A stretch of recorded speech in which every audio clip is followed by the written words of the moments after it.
All right, prime time. Here's the video to randomize our NHL teams for tomorrow night's 2-puck break. So you guys will get entries into 2 different breaks with the teams that you get here. So we have the time check is January 25th at 4:20 p.m. I'm going to go over to the break and type live.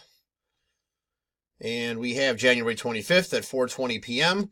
Here is our list of 31 NHL teams.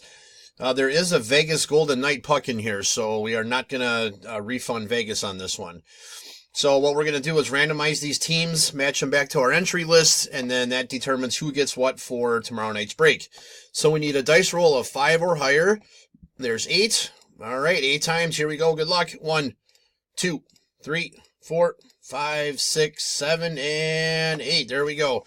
So I'll get the list posted here. You guys can trade teams if you like until tomorrow night, and then we'll see you tomorrow night for the break. Thanks.